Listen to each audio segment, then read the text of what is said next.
في صحراء مصر الكبرى، تحت شمس لا تعرف الرحمة، تسير قافلة صغيرة صوب المجهول.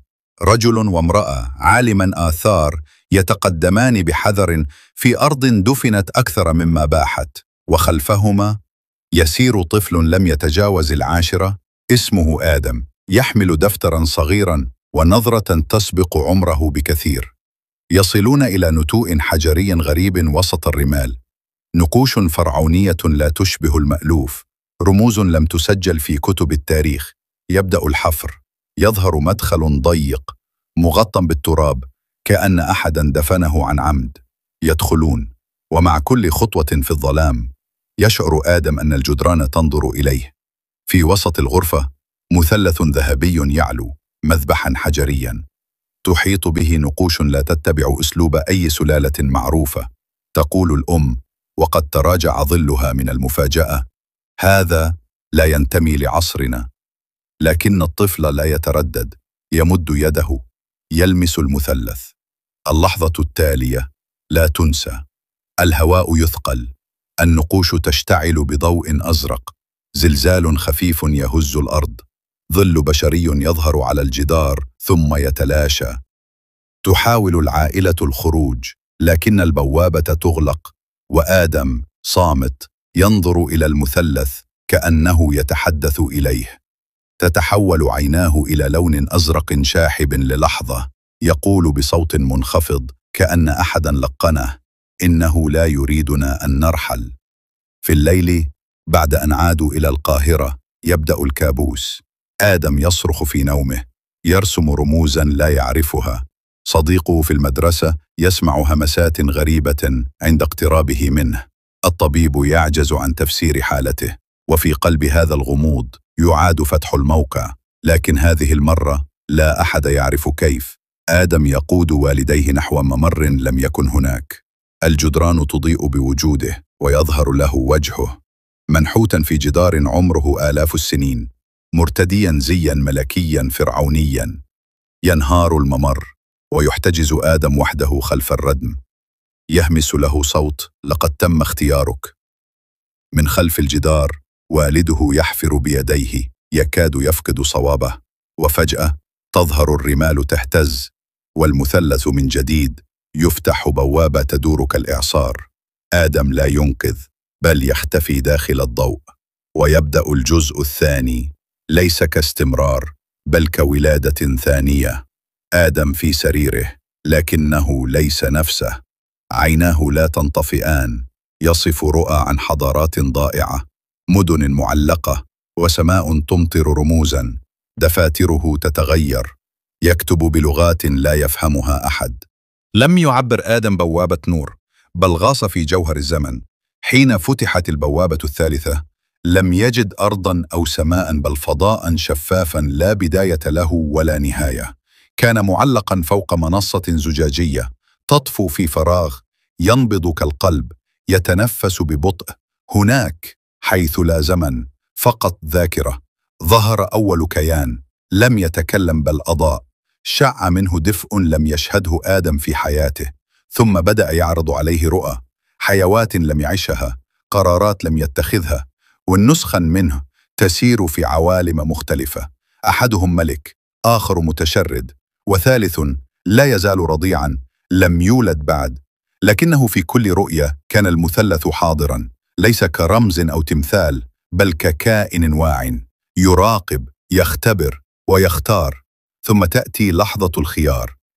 إما أن يعود إلى الأرض أو يتقدم نحو مركز الطيف حيث تبدأ الحقيقة. آدم يتقدم، الكيانات تنحني أمامه، الضوء ينفتح كزهرة ويعبر عبر حلقة طاقة ليست مدخلا بل أني تحول. حين يصحو لا يشعر بنفسه، جسده أكبر، صوته أعمق، زمن كامل مر داخله. بينما والده حين يجده يبدو عجوزا منهكا، وكأن آدم غاب عنه عقودا. لكن الطيف بدأ بالانهيار.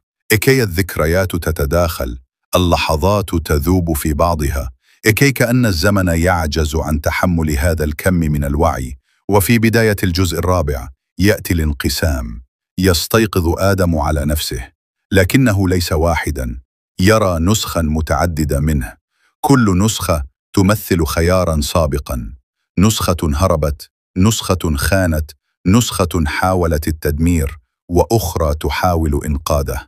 تبدأ الصراعات بين تلك الذوات، أي الكل يدعي أنه آدم الحقيقي، وكل نسخة تحمل حجتها وذكرياتها وآلامها. وفي قلب هذه الفوضى تظهر امرأة ليست بشرا ولا ضوءا، صوتها يأتي من الداخل، تقول: أنا صوت المثلث، وما تراه ليس المستقبل بل ما تركته دون مواجهة.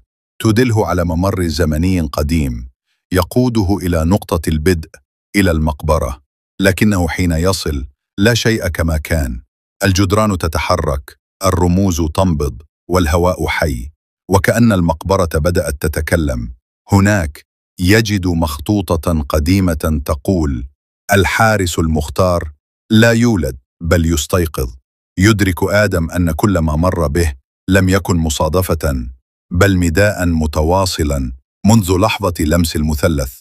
وفي المواجهة النهائية يقف أمام ظله. حين اندمجت ظلال آدم لم يبق منه إلا النواة، ليست طاقة عادية بل وعي خالص، نبض يتردد بداخله يضيء حين يقترب من أماكن ذات صدى، كأن كل حجر تذكر وجوده. في الجزء الخامس كان آدم يتحرك بين خطوط الزمن، ليس كمسافر بل كمحفز. رؤى متلاحقة لحضارات قديمة، مدن اندثرت، وملوك لم تذكر أسماؤهم. كل شيء يدور وكل شيء يلتف حوله. وفي وسط هذه الدوامة يظهر الطفل، ليس طفلا عاديا بل انعكاس مستقبلي لم يولد بعد، يتحدث إليه كمن يعرفه، يخبره أن ما يحمله ليس قوة بل مسؤولية لا يمكن الهروب منها. على هضبة في عمق الصحراء تجمعت 3 مثلثات، وتكونت منها قبة من الضوء شفافة نابضة. آدم يدخل.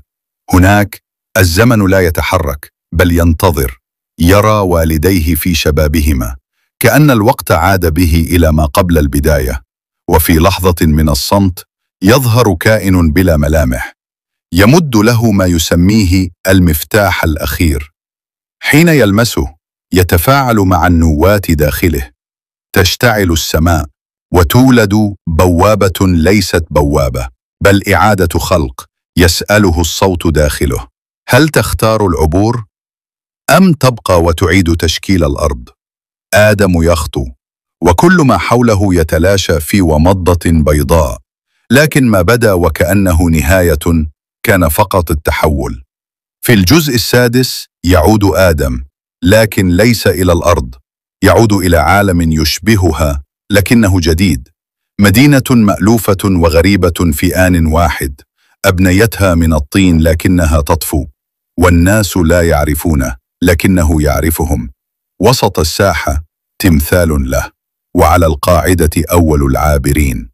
في هذا المكان لا يقاس الزمن بالساعات بل بالمشاعر. كل خطوة يمشيها تخلق ذكرى، كل نفكل نفس منه يدون لحظة. يقابل شخصية تدعى الحارس الأخير، تخبره أن المثلث لم يخلق ليكتشف بل ليفعل. يرى والديه كأطفال، يرى نفسه يولد من جديد، يرى الصمت يتحول إلى لغة. عند أطراف المدينة شجرة من الضوء تنمو من قلب الأرض، كل ورقة تحمل رموز المثلث. آدم يلمسها فتتفتت المدينة من حوله ببطء، وكأنها حلم ينتهي بهدوء. يجد نفسه وحيدا في فضاء أبيض، والنواة داخله تنبض بإيقاع جديد. يرفع يده، يرسم في الهواء كلمة واحدة: